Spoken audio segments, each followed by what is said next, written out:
قرآن کو سمجھ کر پڑھنے کے فائدے، مطلب قرآن کے یا قرآن کی تاثیر یا قرآن کی تاثیر کے فائدے یا قرآن کو سمجھ کر پڑھنے کے فائدے۔ چونکہ قرآن یاد رکھیے یہ شریعت کا بیس ہے، یاد رکھیے قرآن و سنت ویسے بیس بنتے ہیں، لیکن قرآن اس کی اصل ہے، یاد رکھیے۔ پھر اس کے بعد دوسرے درجے میں سنت آتی ہے، یاد رکھیے، اور اس کے بعد ساری چیزیں یاد رکھیے۔ تو قرآن و سنت یاد رکھیے شریعت کا بیس ہے۔ جب تک ہم قرآن کو نہیں سمجھیں گے، یاد رکھیے، تو پھر شریعت کو سمجھنا، اس کے اعمال کو سمجھنا، حلال حرام کو سمجھنا، یہ ہمارے لیے بہت مشکل ہو جاتا ہے، یاد رکھیے۔ تو قرآن یہ ایک بیسک چیز ہے، یاد رکھیے، جہاں سے اپنا ہم جو ہے سفر چالو کریں گے، یاد رکھیے۔ لیکن بڑی افسوس کی بات ہے، یاد رکھیے، اللہ کی کتاب کے ساتھ ہمارا کیا معاملہ ہے، میں سمجھتا ہوں ہم کو بہت زیادہ تفصیلات میں جانے کی ضرورت نہیں ہے۔ ویسے دیکھا جائے تو قرآن دنیا کی وہ کتاب ہے، یاد رکھیے، جو سب سے زیادہ پڑھی جاتی ہے، یاد رکھیے۔ بائبل دنیا کی وہ کتاب ہے جو سب سے زیادہ خریدی اور بیچی جاتی ہے، یاد رکھیے، کیونکہ ہر بار اس کے نئے ورژنس آتے ہیں تو اس کو خریدنا اور بیچنا پڑتا ہے۔ سب سے زیادہ سیلنگ بک ہے وہ۔ لیکن سب سے زیادہ پڑھی جانے والی کتاب اللہ کا کلام قرآن ہے۔ لیکن یہ بات بھی اپنی جگہ بالکل طے شدہ ہے کہ یہ سب سے زیادہ پڑھی جانے والی کتاب ہے جس کو سب سے زیادہ لوگ بغیر سمجھے کے پڑھتے ہیں۔ تو نتیجتاً کیا ہوتا ہے کہ اس کے جو فوائد ہونا چاہیے وہ فائدے ہم کو نہیں مل پاتے، یاد رکھیں۔ کسی کہنے والے نے ایک اچھی بات کہی تھی، یاد رکھیں، میں نے ایک انٹرویو دیکھا تھا ایک نان مسلم جرنلسٹ کا۔ اس کا انٹرویو یہ تھا کہ اس نے مسجد، کوئی جامع مسجد تھی کسی شہر کی، پرانی بات ہے، اور لوگ وہاں سے نکل رہے تھے مسجد میں سے۔ تو اس نے لوگوں کا انٹرویو لیا اور ان سے سوال کیا کہ میں نے مطلب یہ چیز پہ غور کیا اور میں دیکھ رہا تھا کہ آپ لوگ جمعہ کے لیے گئے اور بہت خاموشی کے ساتھ آپ کچھ چیزیں سن رہے تھے، جس میں نہ آپ نے آواز کی، نہ جو رول کیا، نہ کسی نے کچھ کہا، لوگ اٹھ بھی نہیں رہے تھے، اور آپ خاموشی کے ساتھ اس چیز کو سنتے رہے۔ اس کے بعد نماز ہوئی اور آپ باہر آ گئے۔ سوال میرا یہ ہے کہ جو چیز وہاں بولی گئی وہ کیا تھی جس کو آپ اتنے غور سے سماعت کر رہے تھے، مطلب سن رہے تھے؟ تو بہرحال اکثر کا جواب یہ تھا کہ کیا بولا جا رہا ہم کو تو پتا نہیں تھا، لیکن وہ عربی میں کچھ بولا جا رہا تھا اور ہم اس کو سن رہے تھے، کیونکہ ہم کو حکم ہے کہ خاموش رہنا چاہیے جمعے میں، تو ہم خاموش تھے۔ تو اس نے کنکلوژن یہ نکالا کہ جو مسلمان اندر گئے تھے خاموشی کے ساتھ جس چیز کو سن رہے تھے اس چیز کو سنتے ہیں، کبھی کبھار اس کو پڑھتے بھی ہو خود سے، مطلب جس کو کہتے ہیں اورلی وہ پڑھ سکتے ہیں، بائی ہارٹ ان کو یاد ہے، لیکن وہ چیز کو وہ سمجھتے نہیں، یاد رکھیں، جو چیز پڑھی جاتی ہے۔ تو بڑی افسوس کی بات ہے۔ یقیناً میں جانتا ہوں ہماری مادری زبان عربی نہیں ہے، تو ظاہر سی بات ہے ہم بھی قرآن کو ویسے نہیں سمجھتے، لیکن کہیں نہ کہیں ہم کو یاد رکھیے اس کے ترجمے کے ذریعے اس کو سمجھنے کی کوشش کرنا چاہیے۔ یہ تو ایک اچھی چیز ہے کہ انسان قرآن کو سیدھے اس کے زبان کے ذریعے سمجھ جائے، عربی زبان میں سمجھ جائے، لیکن اگر ایسا نہ بھی ہو، اور ایسا اکثر ہوتا ہے، یہ ممکن نہیں ہوتا ہمارے علاقوں میں، تو کم از کم ہم یہ کام کریں کہ اس کو ترجمے کے ساتھ ہم پڑھیں۔ مثال کے طور پہ میں قرآن پڑھ رہا ہوں اور ڈیلی میری تلاوت کا معمول ہے اور میں اس کے 2 4 5 پیج ڈیلی پڑھتا ہوں، تو کوشش کرے اگر 5 پیج ہی پڑھنا ہے، اس سے زیادہ ٹائم نہیں ہے، 4 پیج ہی پڑھنا ہے، اس سے زیادہ ٹائم نہیں ہے، تو 2 ہی پیج پڑھے عربی، پھر 2 پیج پڑھے جو زبان آپ کو سمجھتی ہے اس میں اس کا ترجمہ، تاکہ 4 پیج آپ کو پڑھنا تھا، آپ کا جو بھی ٹائم تھا 10 منٹ 20 منٹ 15 منٹ، تو اس میں ہی 4 پیج ہو جاتے ہیں، تو 2 آپ عربی پڑھیے اور 2 ترجمے کے پیج پڑھیے۔ اس لیے کہ یہ بڑی اہم چیز ہے، یاد رکھیے، اس لیے کہ جو قرآن کو ہم پڑھ رہے ہیں تو اس کا سمجھنا بھی ہمارے لیے اتنا ہی ضروری، یاد رکھیے، ورنہ ایسا ہو جائیں گے کہ ہم نے صرف اس کو پڑھا اور اس کے ظاہر سی بات ہے اس کے پڑھنے کی بھی اپنے اجر و ثواب اور فائدے، میں اس کا انکار بالکل نہیں کر رہا ہوں، کوئی غلط فہمی نہ لے کے سمجھ کے نہیں پڑھ رہا ہوں تو میں نہ پڑھوں، قرآن کی تلاوت کرنے کا بھی اجر ہے، یاد رکھیے، ٹھیک ہے، بلکہ قرآن کو دیکھنے کا بھی اجر ہے، کیونکہ ایسی کوئی روایت تو نہیں ہے کہ بھائی دیکھنے کا اجر ہے، لیکن جیسا بری چیز کو دیکھنا گناہ ہے تو اچھی چیز کو دیکھنا ثواب ہے، دیکھنا بھی اس کو اجر و ثواب ہے، ٹھیک ہے، دیکھنا اجر و ثواب ہے، پڑھنا اجر و ثواب ہے، ہر حرف پہ 10 نیکی ملیں گی، سب ہے، سمجھ کے پڑھنا اس کا اصل مقصد ہے۔ لیکن یہاں تلاوت کر رہے ہیں اچھی بات ہے، لیکن سمجھ کر پڑھنا یہ اصل مقصد ہے۔ تو ہم کیا کریں، جہاں ہم تلاوت کر رہے ہیں ماشاءاللہ رمضان کے اندر کوئی 1 پارہ قرآن ختم کر رہا ہے، کوئی 2 قرآن ختم کر رہا ہے، کوئی تراویح میں ختم کر رہا ہے، کوئی تلاوت کے ذریعے ختم کر رہا ہے، تو کوشش کریں ہم اس میں ترجمہ بھی اس میں ایڈ کر لیں۔ چلیے رمضان میں نہیں کر سکتے کیونکہ رمضان میں ہم چاہتے ہیں زیادہ سے زیادہ تلاوت ہو، تو کوشش کریں بعد رمضان ہم اس کو کچھ نہ کچھ، مطلب سمجھے 2 صفحے عربی پڑھ رہے ہیں تو 2 صفحے اردو بھی اس کے،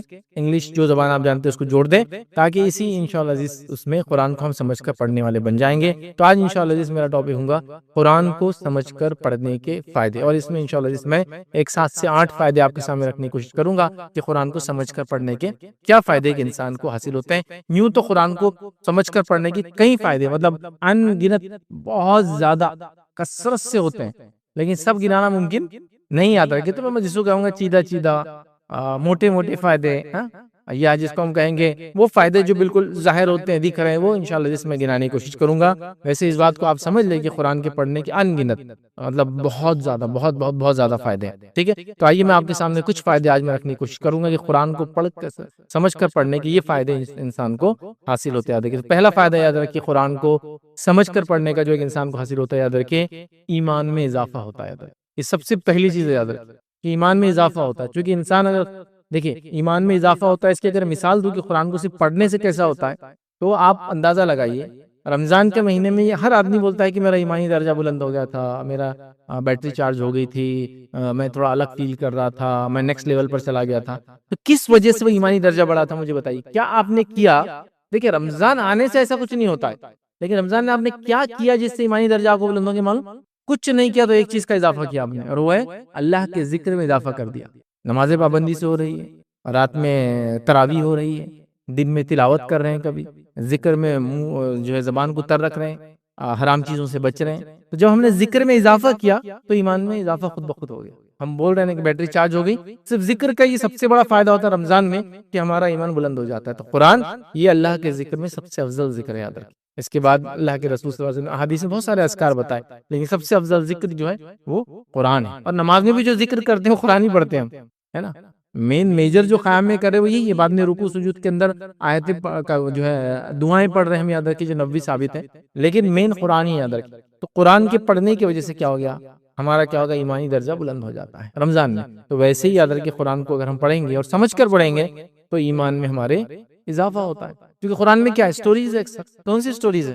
ایمان لانے والوں کو کیا ملا دنیا آخرت میں، اور کفر اختیار کرنے والوں کو کیا ملا دنیا آخرت میں. نیک لوگوں نے ایمان لائے تو کیا ملا ان کو دنیا اور آخرت میں، اور برے لوگوں نے جو انہوں نے ایمان کا انکار کیا، دنیا میں کیا ہوا اور آخرت میں ان کے ساتھ کیا ہونے والا ہے. اچھے لوگ جو ایمان لائے ان کے ساتھ اللہ نے کیا کیا، دنیا اور آخرت میں کیا کریں گا.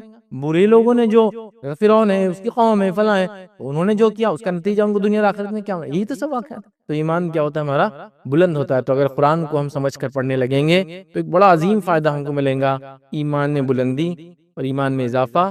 بہت پرائم چیز ہے، یاد رکھیں بہت امپورٹنٹ چیز ہے اس کو سمجھنا، کہ یہ پڑھنے سے ہی فائدہ ہوگا. آئیے اللہ رب العزت قرآن میں کیا فرماتا ہے.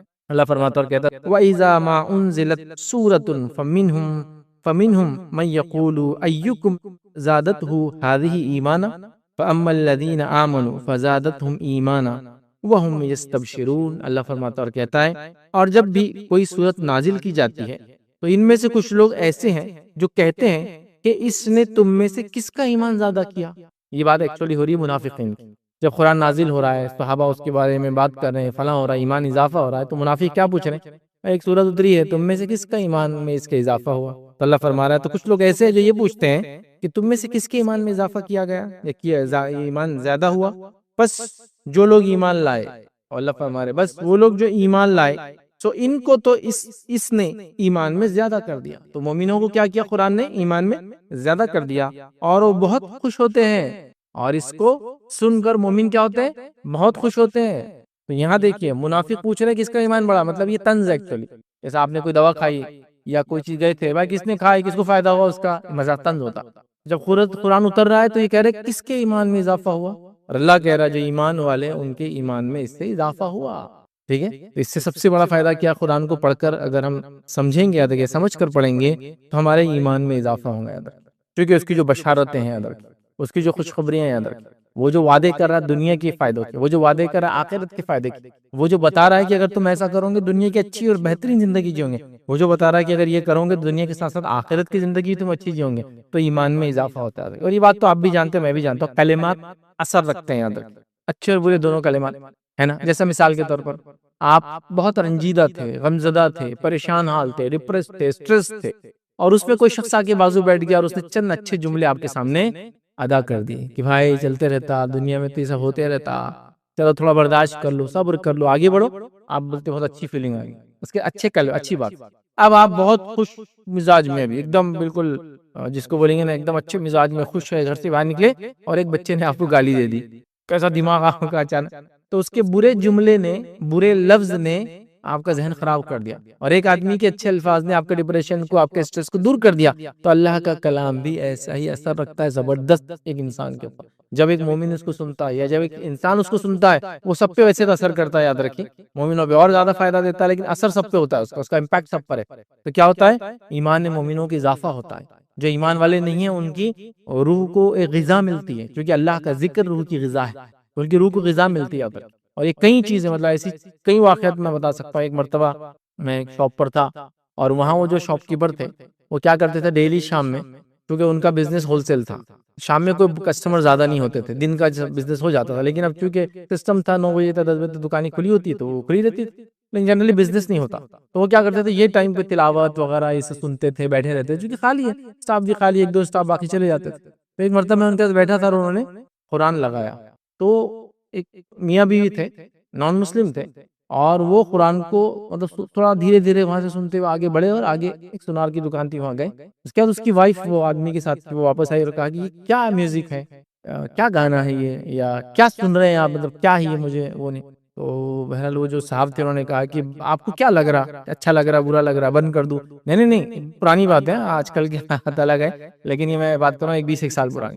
تو انہوں نے کہا کہ نہیں یہ جو ہے کیسا لگا آپ کو؟ تو بولے مجھے بہت اچھا لگ رہا ہے، کیا ہے لیکن سمجھ میں نہیں آ رہا، ایک لفظ بھی سمجھ میں نہیں آ رہا مجھے۔ تو انہوں نے بولے یہ دیویہ گرنتھ قرآن ہے، اس کا یہ پاٹھن ہے، اس کی تلاوت ہو رہی ہے۔ تو کہا بہت اچھا ہے یہ۔ پھر اس نے اس کے ہسبینڈ کو لائی، کہ مطلب شاید ان کا ڈسکشن ہو گیا تھا دکان میں کہ وہ کچھ اچھا سنے آ رہا تھا وہاں، پھر اس نے اس کو واپس لائی اور اس کے بعد وہاں رکی اور دونوں بہت دیر تک سنتے رہے۔ وہ کیسٹ کا دبدبانا تھا، انہوں نے کہا کہ میں آپ کو کیا یہ اس کی کیسٹ دے دوں، آپ کو اگر سننا ہے تو آپ سن لیں گھر لے جا کر۔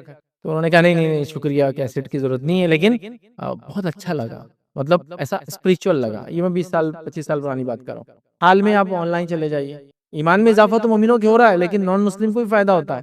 وہاں آج کل کیا ہوتا ہے، بھائی میں آپ کو 1 منٹ کچھ سناؤں گا اور سنانے کے بعد آپ نے بولنا کیسا لگا۔ دیکھا آپ نے بڑے بڑے میٹرو سٹیز میں یہ ایسے لوگ کر رہے ہیں کام، نیو یارک ٹائم اسکوائر پہ کوئی کر رہا ہے، کوئی فلاں سٹی میں کر رہا ہے، کوئی لندن میں کر رہا ہے۔ وہ جاتے کسی کو بولتے ہیں 1 منٹ دیجیے کالج کیمپس میں، ادھر مارکیٹ میں، اور میں کچھ سناؤں گا، سننے کے بعد آپ بولنا کیسا لگا، اتنا رہتا ہے ان کا۔ پھر وہ لگاتے ہیں اور ہم کو بعد میں الگ سے آڈیو بتاتے ہیں کہ یہ میں نے سنایا تھا ان کو۔ جب وہ ہو جاتا ہے، وہ خالی خود تلاوت قرآن ہوتی ہے، پھر پوچھتے کیسا لگا۔ تو کئی لوگ ایسے بیٹھے بیٹھے سو گئے، کئی لوگ ایسے بول رہے بہت انجوائنگ تھا، میں اور سننا چاہ رہا ہوں، کیا تھا کچھ نہیں سمجھ میں آیا، لیکن سب یہ بول رہے سمجھ میں کچھ نہیں آیا، لیکن بہت اچھا لگا، بہت اچھا لگا۔ تو یہ اللہ کے کلام میں تاثیر ہے، اس کا اثر ہے، یاد رکھیں، ٹھیک ہے۔ تو اس کے اثر کا یہ ہے، تو ایمان والے اگر قرآن کو سمجھ کر پڑھیں گے، ایمان اور ان کا بلند ہوگا۔ منافق بہر ظاہر سی بات ہے سوال کر رہے ہیں کہ اس کا ایمان بڑا مذاق کر رہے تھے، لیکن اللہ فرما رہا ہے ایمان والوں کے لیے قرآن یہ فائدہ دیتا ہے، ان کی ایمان میں بلندی ہوتی ہے، پہلا فائدہ دیتا ہے۔ تو لہٰذا اگر ہم کہہ رہے ہیں ایمان ڈاؤن جا رہا، کیا پڑھنا ہے؟ تلاوت قرآن کرنا ہے۔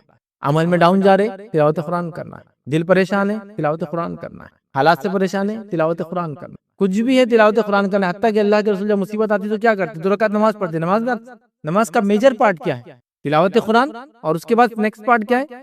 اللہ کا ذکر، جو دعاؤں کی شکل میں جو اللہ کے رسول نے سکھایا، سمیع لمن حمید ربنا لک الحمد سبحان ربی الاعلیٰ سبحان ربی العظیم، سبحان، سب دعائیں ہیں، التحیات سب دعائیں، یہ میجر پارٹ تھا اللہ کا ذکر، یہ پورا، چاہے قرآن کی شکل میں چاہے حدیث نبوی کے اندر سے جو دعائیں آتی ہیں اس شکل میں، ایمان بلند ہوتا ہے ادھر۔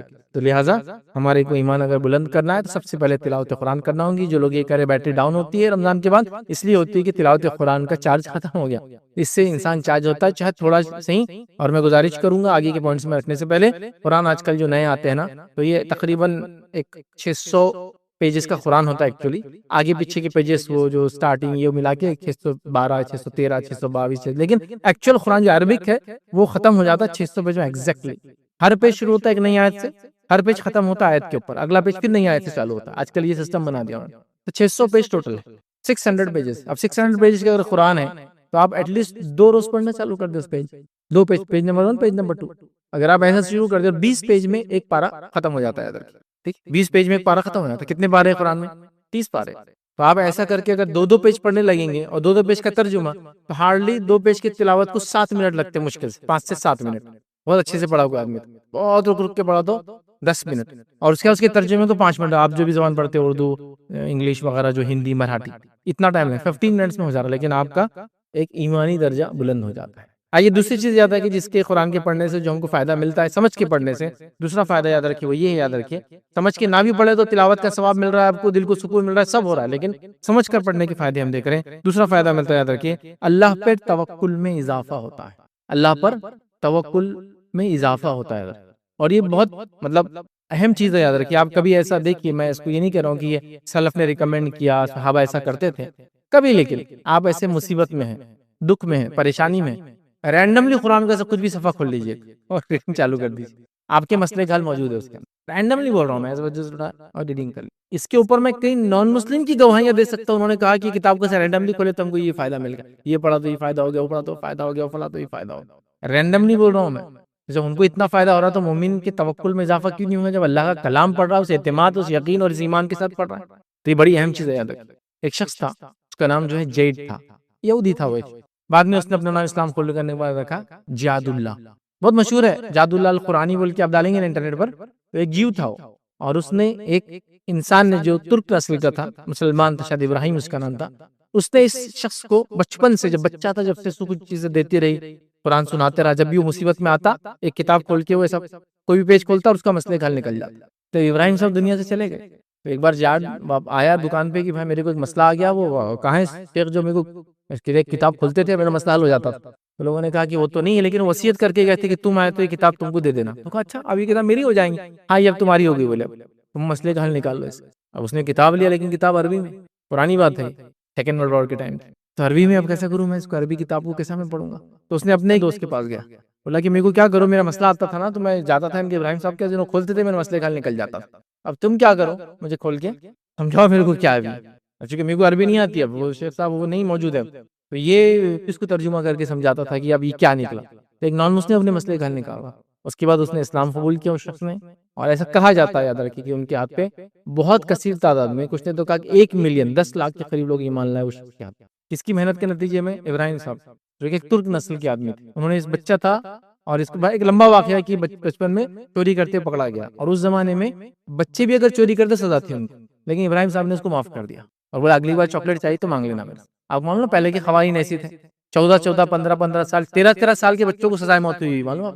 دیکھیے آپ تاریخ اٹھا کے امریکہ کے اندر ایسی سزائے موت دی، کرنے کی مارا گیا، زہر دے کے مارا گیا، کیونکہ اس زمانے میں جوینائل کورٹس اور جسٹس نہیں تھی اس زمانے میں، تب وہ چوری کرے لیکن پھر بھی چھوڑ دیا اس لیے کہ بولے یہ چاکلیٹ دے دو اس کو، اور وہ جو بھی مسئلہ رہا میرے پاس حل نکالوں گا۔ تو اس سے توکل میں اضافہ ہوتا ہے، اللہ کی کتاب پڑھنے سے یقین ڈیولپ ہوتا ہے، بھروسہ بنتا ہے، توکل ہوتا ہے، یاد رکھیے مصیبت میں یہ چیز کام آتی، مسائل کے حل نکل جاتے، بڑے اس کے فائدے یاد رکھیے۔ اللہ سبحانہ تعالیٰ دیکھیے کیا فرماتا ہے قرآن کے اندر، سورہ انفال سورہ نمبر 8 آیت نمبر 2 میں اللہ فرماتا ہے، کہتا ہے انما المؤمنون الذین اذا ذکر اللہ وجلت قلوبهم واذا تلیت علیہم آیاتہ زادتهم ایمانا وعلی ربهم یتوکلون۔ اللہ فرماتا ہے، کہتا ہے اصل مومن تو وہی ہے کہ جب اللہ کا ذکر کیا جائے تو ان کے دل ڈر جاتے ہیں۔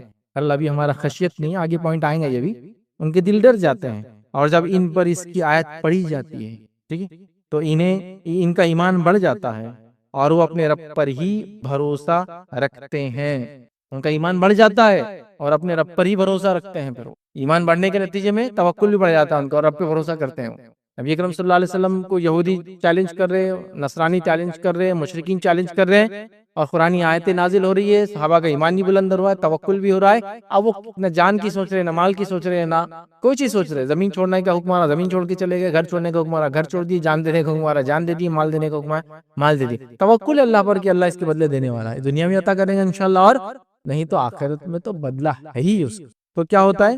توکل میں اضافہ ہوتا ہے۔ آج ہمارے پاس یاد رکھیے ہم دنیا میں اسباب ڈھونڈ رہے ہیں اور اس پہ توکل کر رہے ہیں، جیسا کہ اگر میرا گھر RCC کا بن گیا، اس کے اندر فلاں فلاں ٹائپ کے میں نے کالم ڈال دیا، فلاں فلاں ٹائپ کی بیم ڈال دیا، تو ارتھکویک ریزسٹنٹ گھر بن گیا میرا، تو اب میں بہت محفوظ ہوں۔ پتہ چلا زلزلہ آیا، سب گھر بچ گئے، وہی گھر گر گیا۔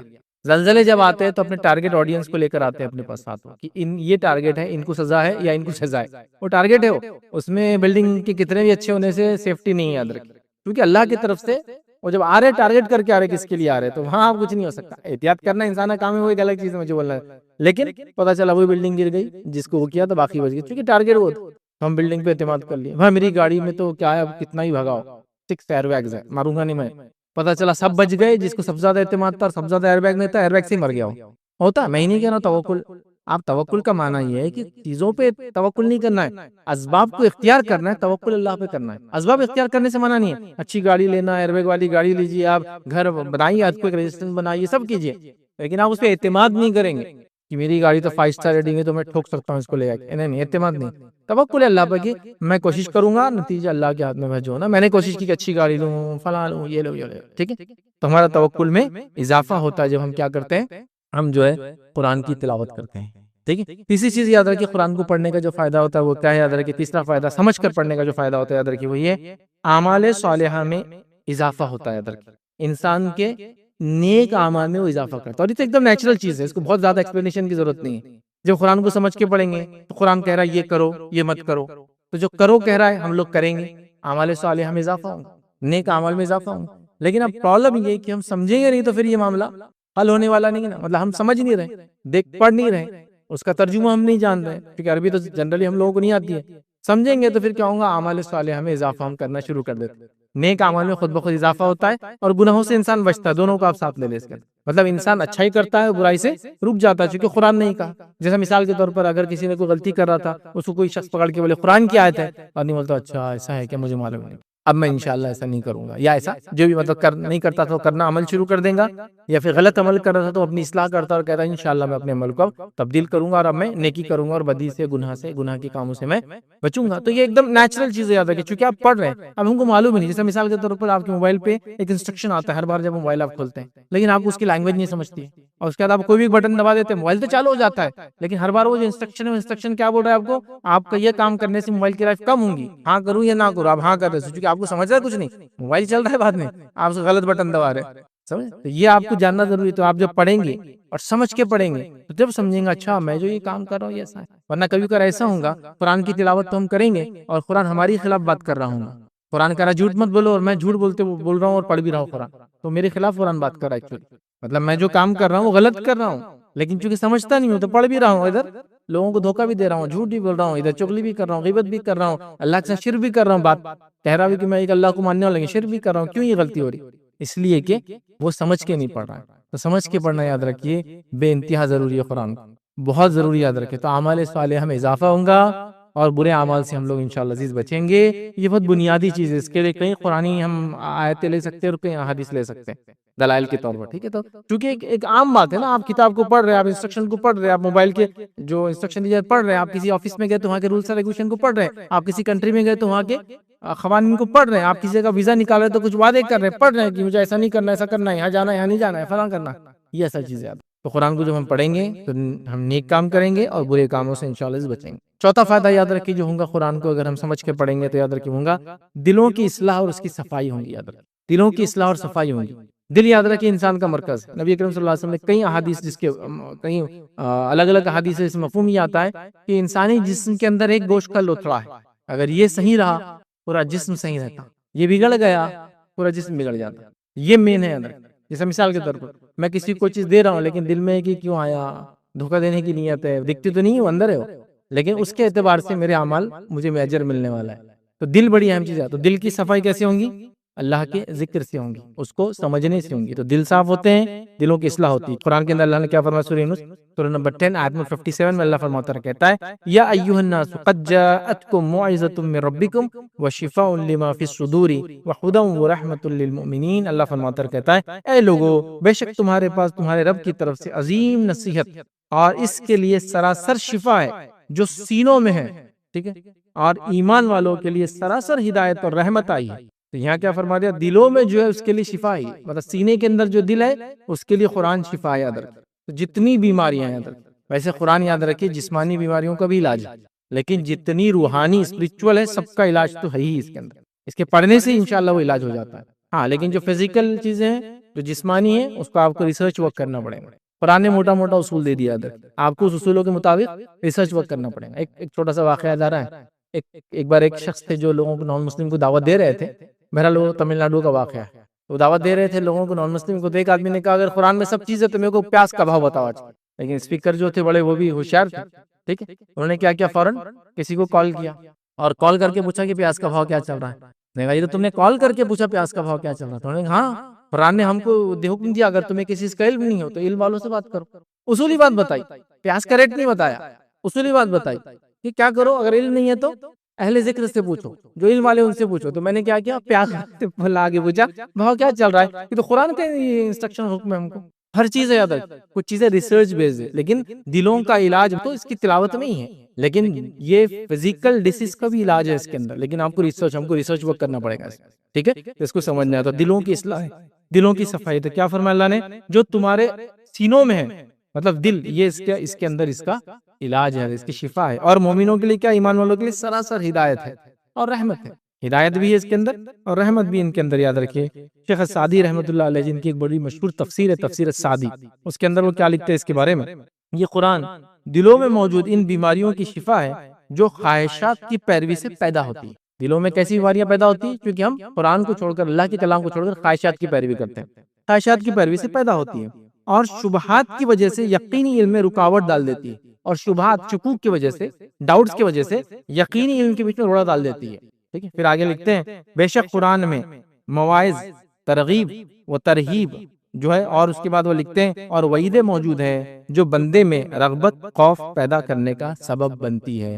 تو لہٰذا ہم جو اپنی خواہشات کی پیروی کرتے ہیں تو دلوں میں برائی آ جاتی ہے۔ جب قرآن کی تلاوت کرتے اور سمجھ کے پڑھتے ہیں، وہ میل پورا نکل جاتا ہے، اور انسان جو ہے، جس کو کہتے ہیں ایک صاف اور شفاف دل لے کر آگے چلتا ہے۔ پانچواں فائدہ یاد رکھیے قرآن کو سمجھ کے پڑھنے کا، کیا وہ یہ دلوں کو سکون اور اطمینان ملتا ہے۔ اور یہ بات تو بڑی مشہور ہے، یہ آیت بھی بڑی مشہور ہے، یاد رکھیے سورہ رات کی آیت نمبر 28 ہے، یاد رکھیے سورہ نمبر 13 آیت نمبر 28 کیا ہے؟ الا بذکر اللہ تطمئن القلوب، اللہ کے ذکر میں جو ہے قلب، ہمارے جو دل ہے وہ اطمینان پاتے ہیں۔ دیکھیں دنیا میں آج جو بھی میں اور آپ کرتے ہیں، جو بھی کچھ بھی کام لے لیجیے، آپ کچھ بھی لے لیجیے، اس کی بنیاد کیا ہے؟ کیوں کرتے ہیں آپ اور میں؟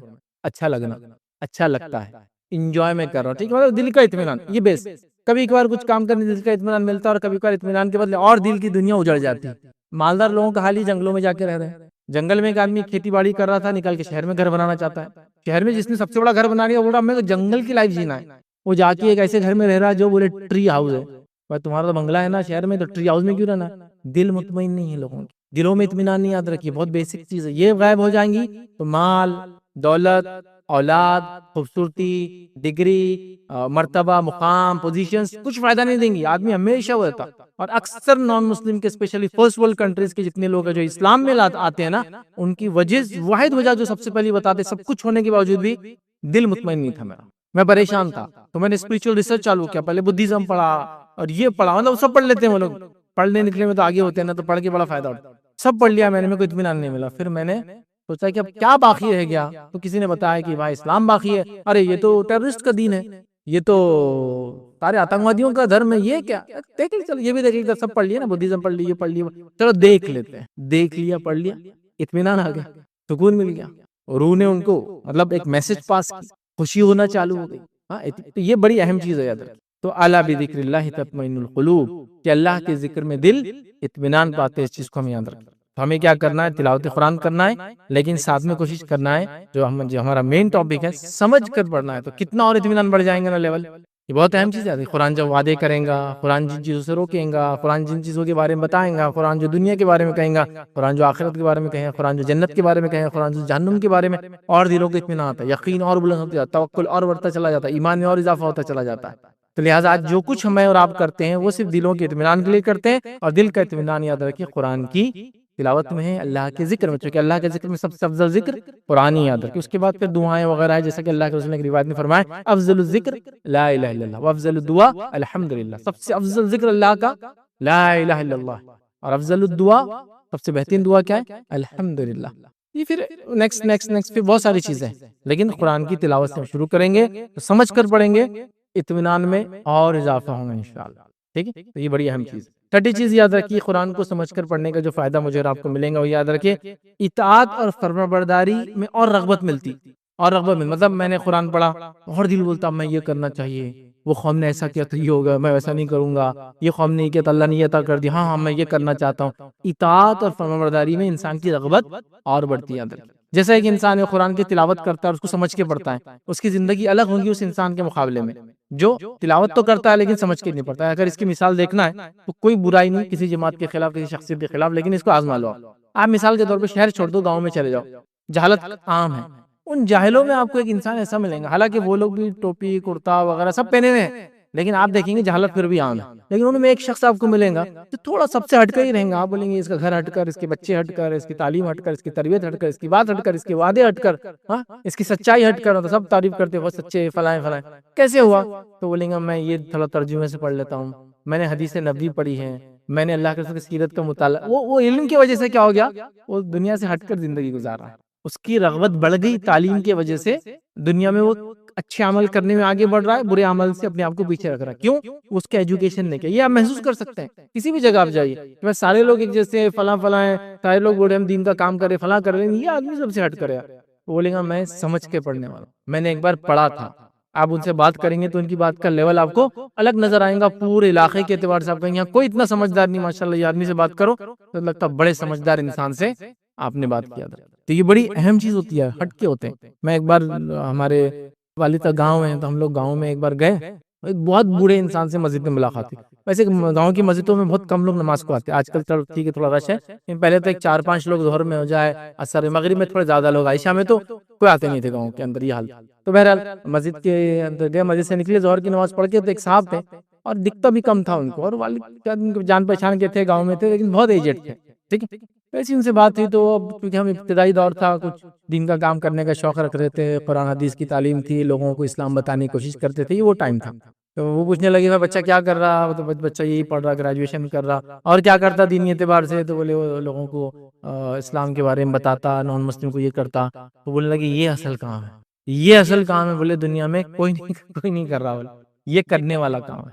حالانکہ میں نے کبھی ایسے گاؤں کے شہروں میں لوگ بولتے نہیں بھائی اصلاح کرو، یہ کافی تھا اس زمانے میں، دعوت تو ایک دور کی بات، یہ اصل کام، یہ جو بچہ آپ کا کر رہا نا، یہ کرتے رہنا چاہیے۔ میں نے کہا یہ اتنا کیسے سمجھدار ہے؟ تو بولے یہ ٹیچر تھے اپنے زندگی میں، یہ کتابیں پڑھی انہوں نے، اردو آتی تھی اچھی، ہندی جانتے تھے، مراٹھی جانتے تھے، تو پڑھتے رہے زندگی میں، تو علم نے کیا کیا ان کو نکھار دیا ادھر۔ تو اللہ کی کتاب کہیں بھی یہی کرتا ہے ادھر، اس کو بھی سمجھے آپ۔ تو اطاعت اور فرمانبرداری میں رغبت بڑھتی انسان کی، وہ آگے بڑھتا اس عمل کے اندر، وہ کام کرنے کو، چونکہ اس نے اب سمجھا وہ کیا پڑھ رہا ہے، یہ بڑی اہم چیز ہے، یاد رکھیے۔ اور اللہ رب العزت نے قرآن میں جگہ جگہ اس بات کی نصیحت، جگہ جگہ وہ کیا، حتیٰ کہ نصرانیوں کے بارے میں یہ کہا کہ جب نصارہ اللہ کے کلام کو سنتے ہیں تو ان کی آنکھیں روتی ہے، اس کے کرسچنز ان کی آنکھیں رو رہی، چونکہ وہ جانتے ہیں اللہ کا کلام۔ اور یہودیوں کے مقابلے میں عیسائی تھوڑے نرم ہوتے ہیں، یاد رکھیے مسلمانوں کے لیے، ان کے دل کانپ رہے ہیں چونکہ وہ سمجھ رہے ہیں یہ کلام، وہ سمجھ رہے کلام کیا نصیحت کر رہا ہے، اور ان کا دل یا رو رہے ہیں اس چیز کو، کانپ رہے ہیں اس چیز کو سن کر، کیونکہ سمجھ میں آ رہا ہے نا ان کی۔ سمجھنا بڑی اہم چیز ہے، سمجھیں گے تو اطاعت اور فرمانبرداری کی رغبت پیدا ہوگی۔ تو آج اطاعت اور فرمانبرداری کی رغبت کیوں نہیں ہے لوگوں میں؟ کیونکہ قرآن عام نہیں ہے لوگوں میں، پڑھ کر سمجھنے کا سسٹم ہی نہیں، مطلب بہت اچھے اچھے گھروں کے اندر بھی آپ جائیں گے تو مطلب آپ سمجھ لو تو ریئر موقعوں پر وہ نکلتا ہے۔ اچھا روٹینلی تو گھر میں ایک آدھ فرد ہی پڑھتا ہے، روٹین انہوں پڑھتے رہتے، بس ان کا وہ لگا ہوا ہے اس میں، اس کو ہلاؤ مت، ٹوکر خطہ بولتے ہیں نا، اس کا مطلب کہاں چل رہا ان کا پڑھنا، ہلاؤ مت اس کو۔ باقی لوگوں نے اس کو روٹینلی نہیں پڑھا، یا ہمیں سے ایسے کئی لوگ ہیں جنہوں نے اس کو، جس کو کہیں گے سورہ فاتحہ سورہ ناس تک آج تک پورا نہیں پڑھا، سیدھا سیدھا تھوڑا تھوڑا وقتاً فوقتاً ضرورت کے تحت، جیسا کہ سورہ حجرات قوم بہت اچھا ہے، سورہ یاسین ہے، سورہ رحمان ہے، آخری صورتیں ہیں، وہ سب پڑھی ہم نے، لیکن پورا سورہ فاتحہ سورہ ناس تک ختم کرنا نہیں کیا ہم نے، اکثر لوگوں نے نہیں کیا تھا، بہت بری بات ہے۔ تلاوت کی شکل میں کیا، میں ترجمے کی بات کر رہا ہوں، نہیں ہوں، اور کچھ نے تلاوت بھی نہیں کر رہے، سال میں ایک آدھ بار بھی اس کی تلاوت نہیں رہی، جو نماز میں سن لیا، خود بھی پڑھنا چاہیے۔ اور پھر پڑھنے کے بعد یاد رکھیے ہم کو کیا کرنا چاہیے، اس کو سمجھنے کی کوشش کرنا چاہیے۔ جب سمجھیں گے تو پھر اطاعت اور فرمانبرداری کا جذبہ اور بلند ہوگا، ہم آگے بڑھ کر جو ہے انشاءاللہ عمل کرنے والے بنیں گے۔ اور عمل جو آج امت مسلمہ میں عمل کی کمی ہے، وہ صرف اور صرف قرآن کو نہیں سمجھنے کی وجہ سے ہے، یاد رکھیں۔ تو ہم کو وہ کرنا ہے، تو اطاعت اور فرمانبرداری کا جذبہ انشاءاللہ ہم بڑھیں گے۔ ساتواں پوائنٹ یاد رکھیے، جو ساتواں فائدہ قرآن کو سمجھ کے پڑھنے کا ہمیں ملیں گے، یاد رکھیے خوف الہی ہمیں پیدا ہوگا۔ میں پہلے کہیں آیت رکھ چکا ہوں جس میں خوف کے لفظ آلریڈی آ چکے ہیں، لیکن پھر بھی ہاں انشاءاللہ دیکھیں گے ہم، خوف الہی پیدا ہوتا ہے، اللہ کا ڈر پیدا ہوتا ہے، یہ بڑی اہم چیز ہے، یاد رکھیں اللہ کا ڈر، کہ ہمارے رب نے ہم کو پیدا کیا، وہ چاہتا ہے کہ اس کے بندے جنت میں جائے، اس کی وجہ سے اس نے انبیاءوں کو بھیجا، اس کی وجہ سے اس نے کتابوں کو نازل کیا، اس کی بنیاد پہ اس نے ہدایت کے راستے کو واضح کر دیا اور غلط اور صحیح کا فرق بتا دیا، اور وہ چاہتا ہے کہ لوگ جنت میں جائیں۔ اس کے باوجود بھی ایک انسان جو غلط عمل کر رہا ہے نا، تو خوف الہی پیدا ہوتا ہے کہ نہیں نہیں نہیں، میں یہ صحیح نہیں کر رہا ہوں، مجھے اپنے لائف کو چینج کرنا پڑے گا، میں جو یہ کام کر رہا ہوں یہ غلط ہے، میرا رب مجھ سے یہ چاہتا ہے اور اس کی بنسبت میں یہ کر رہا ہوں، یہ غلط ہے، یاد رکھیں۔ تو یہ بڑی اہم چیز ہے، یاد رکھیں۔ اور جو خوف الہی کی ہم بات کر رہے ہیں، خوف الہی کی بنیاد محبت الہی، یاد رکھیں۔ یہ خوف اور خشیت کی جب بات ہوتی ہے تو یہ والا ڈر نہیں ہے کہ وہ اندھیرے میں گئے تو بڈھا آ جائیں گے بچے کو جو ڈراتے ہیں، یہ وہ ڈر نہیں ہے، یہ محبت کے بیسس پہ ہونے والا ڈر ہے، یاد رکھیں۔ جیسا کہ اگر میں نے فلاں کام کیا تو مجھے بہت ڈر لگ رہا ہے، کیوں؟ تو میرے والد ناراض ہو جائیں گے، تو وہ محبت بنیاد بنی جس سے میں ڈر رہا ہوں، چونکہ میرے والد مجھ سے بہت محبت کرتے ہیں، اور ناراض ہو جائیں گے تو مجھے برا لگ رہا ہے، سمجھے نا؟ تو محبت اس کا بیس ہے، یاد رکھیں۔ تو خشیت الہی کیا ہے کہ اللہ کے ڈر سے، جو محبت کی وجہ سے، اطاعت کی وجہ سے، بندگی کی بنیاد ہے، یاد رکھیں۔ میں یہ کام نہیں کر سکتا، میں ڈرتا ہوں اللہ سے، اور اس میں یہ بھی شامل ہے کہ اللہ رب العزت کی ذات وہ ذات ہے جو میری پکڑ کر سکتی روز قیامت، یہ بھی شامل ہے اس کے اندر، یہ اس سے مستثنا نہیں۔ پکڑ کر سکتی ہے، اور جہاں وہ نعمتوں والی جنت عطا کر سکتا ہے مجھے اطاعت فرماداری کی حالت میں، اگر میں نے عمل کیا اور اس میں میری خاتمہ اگر میرا ہوا، تو وہیں مجھے پکڑ بھی سکتا ہے میری نافرمانیوں کی وجہ سے اور برے کاموں کی وجہ سے، ٹھیک ہے؟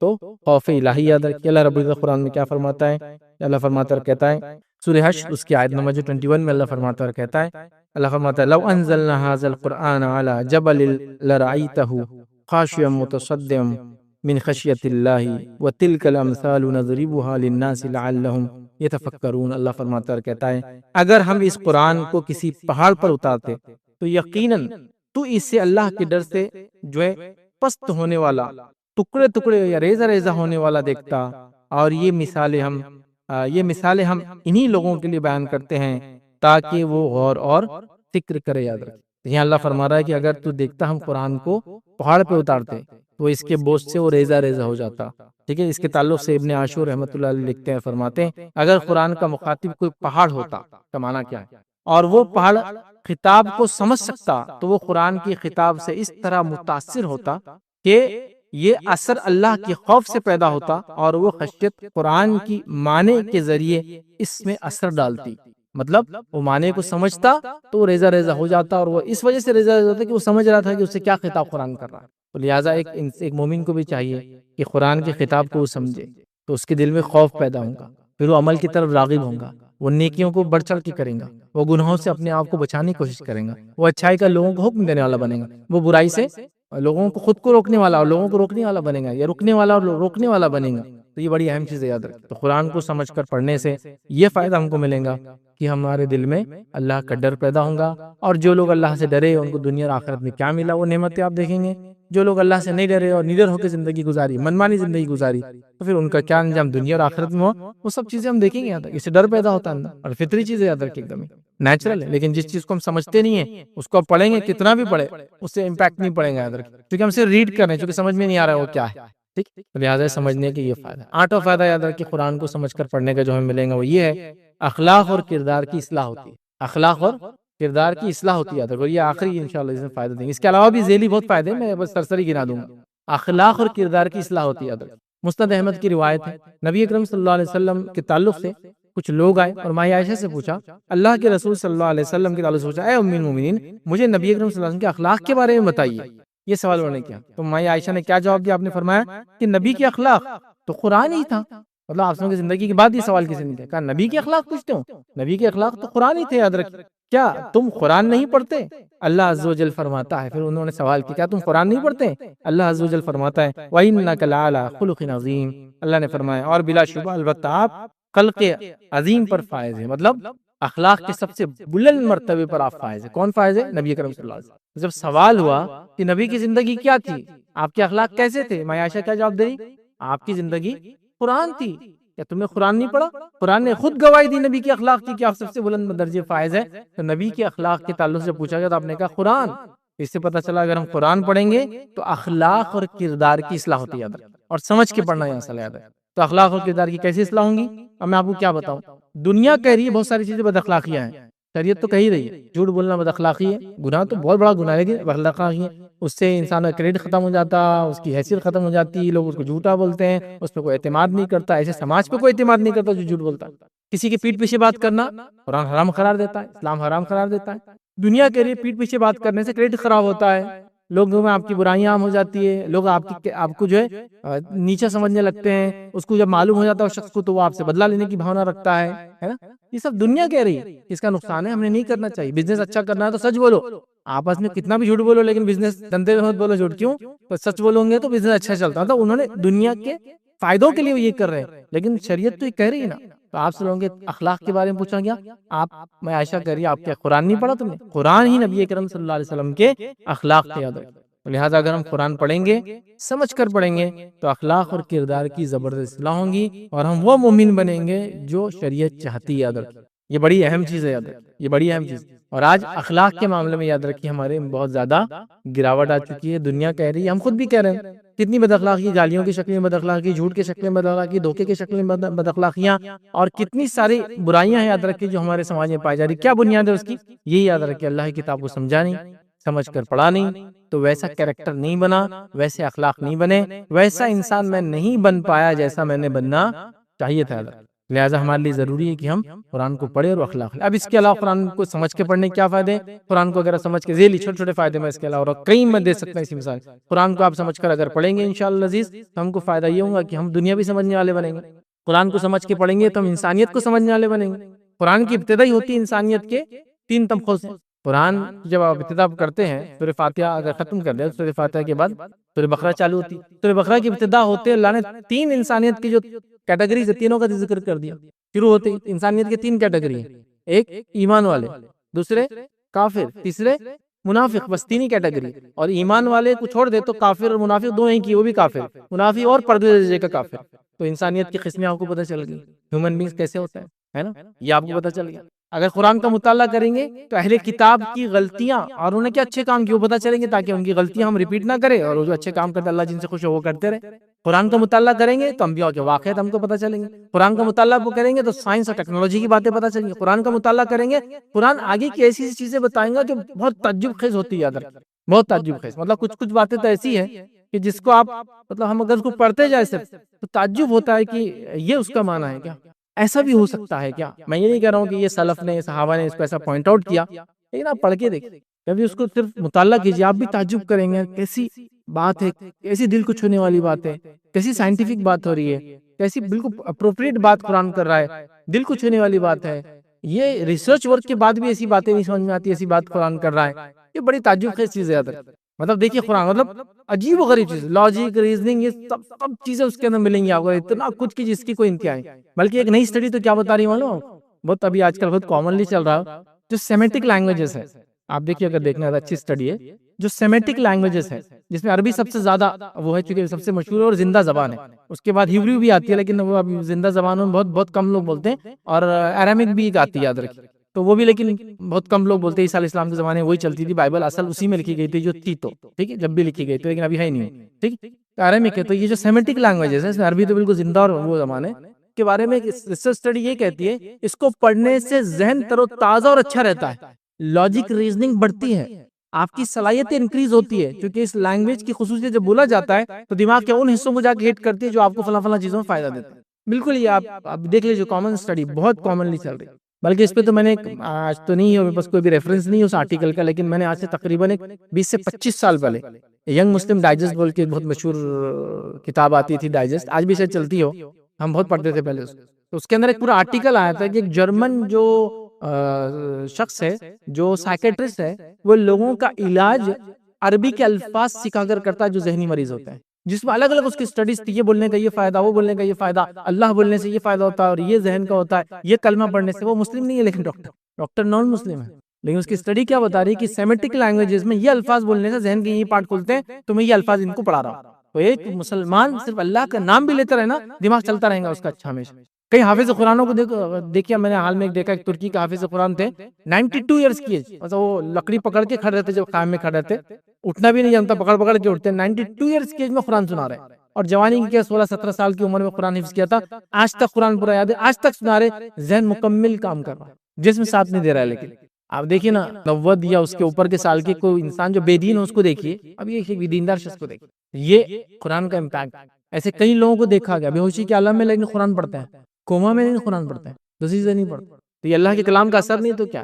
کئی چیزیں دیکھی گئی ابھی حال کی چیزیں یہ تو کہ اینستھیشیا یا کیا بولیں گے، مطلب لوگوں کو سیڈیٹ کرنے کے لیے، بے ہوش کرنے کے لیے دوائیں نہیں ہیں، تو چھوٹے چھوٹے بچے قرآن پڑھ رہے ہیں، ان کے آپریشن ہو جا رہے ہیں، یہ پورے ریکارڈڈ ہے، یہ تو مطلب میں اس کو ریٹن فارم میں ریفرنس دے سکتا ہوں، لیکن آن لائن جا کے ریکارڈنگز دیکھ لیجیے کہ فلاں جگہ بم گر گیا، بچے کا پیر کٹ گیا، وہ قرآن پڑھ رہا ہے اور اس کا مطلب زندہ انسان، ہوش میں انسان، اور اس کے پیر کو کاٹ کے نکالا جا رہا ہے، اور وہ اللہ کا کلام پڑھ رہا ہے لیٹا ہوا ہے، تو یہ اطمینان کیسے اس کو مل رہا ہے؟ یہ سکون تو میں ذیلی تو اتنے فائدے بتا سکتا ہوں، لینگویج سیکھنے کے اس کے فائدے، اس کو سمجھنے کے اس کے فائدے، قوموں کا عروج و سوال انسان کو سمجھ میں آتا ہے، قوم میں کیسی آگے جاتی ہے اور کیسے پیچھے آتی ہے، کامیابی اور ناکامی کے اصول کیا ہوتے ہیں وہ سیکھنے کو ملتے ہیں، ہاں سائنس اور ٹیکنالوجی، ریزن، لاجک اور میتھ، دنیا اس کے اندر دنیا اتنا کی جس کی کوئی انتہا نہیں، یاد رکھے بس آدمی اس کو ایک بار پڑھنے لگ جائے تو کئی چیزیں اس میں نکلنا شروع ہو جاتی ہے، یاد رکھے۔ اور ایسی کچھ چیزیں یاد رکھے جو تعجب خیز ہے، جیسے قرآن نے کہا کہ اللہ کے نزدیک عیسیٰ کی مثال آدم سی ہے، اللہ نے آدم سے کہا ہو جا، آدم ہو گئے۔ اگر کوئی یہ کہہ رہا ہے کہ نعوذ باللہ عیسیٰ علیہ السلام کو والد نہیں ہے تو یہ خدا ہو گئے، تو اللہ کے نزدیک عیسیٰ کی مثال آدم سی ہے۔ اگر نعوذ باللہ عیسیٰ کو تم خدا کہہ رہے ہو صرف والد نہیں ہونے کی وجہ سے، تو آدم کو کیا بولیں گے؟ ڈبل خدا، ماں بھی نہیں اور باپ بھی نہیں ہے۔ تو اللہ کے نزدیک عیسیٰ کی مثال آدم سی، یہ سمجھانے کے لیے کہ تم سے والد نہیں تو اس کو خدا مان رہے ہو ایک نبی کو، تو پھر یہاں تو آدم کو کچھ بھی نہیں، دونوں نہیں ہے۔ کیا کہا کہ اللہ کے نزدیک عیسیٰ کی مثال آدم سی ہے، اللہ نے چاہا ہو جا اور وہ ہو گئے۔ جب مثال کہا تو مثال کیسی ہونا چاہیے؟ تو قرآن کا معجزہ دیکھیے، قرآن میں عیسیٰ علیہ السلام کا نام کتنی بار آتا ہے معلوم آپ کو؟ 25 مرتبہ۔ اور آدم علیہ السلام کا نام کتنی بار آتا ہے معلوم؟ میرے بغیر بولے آپ بول سکتے ہیں۔ تو قرآن نے کہا عیسیٰ کی مثال آدم سی ہے، مثال ایک جیسی ہونا چاہیے۔ تو آدم علیہ السلام کا نام بھی 25 مرتبہ ہے اور عیسیٰ علیہ السلام کا نام بھی 25 مرتبہ ہے، حالانکہ پورے قرآن کے 30 پاروں میں پھیلا ہوا ہے۔ کون یاد رکھ کے لکھے گا کہ 25 بار دونوں کو مینشن کرنا ہے مجھے؟ کیوں معجزہ ہے؟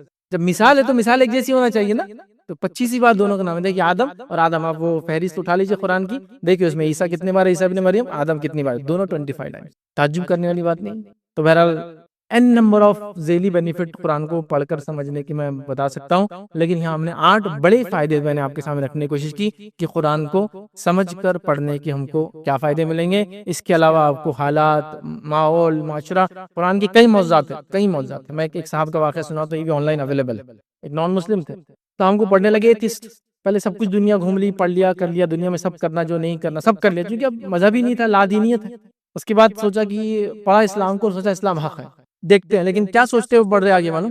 ایک نشانی اللہ نے دکھانا میرے کو، جیسا کہ کچھ بڑا نہیں تو بولے ایسے ہوا چلنا جب میں اسلام قبول کروں، گھنٹیوں کی آواز آنا، ایسے ٹن ٹن ہوتا ہے نا، جیسے خوشی ہوئی تو فلموں میں ہوا چل رہی، گھنٹیوں کی آواز آ رہی، تو میں سوچا کچھ تو بھی ایک ہو جانا، کیا کروں؟ جب آخر میں اسلام قبول کرنے کی مسجد مطلب جانے کا ارادہ کیا تو میں نے بولا چلو کچھ نہیں تو تھوڑی تیز ہوا تو چلا دو بس، مطلب میں جا رہا اسلام قبول سے، ہوا آنا، چہرے کے بال ایسے پیچھے جانا، کچھ تو۔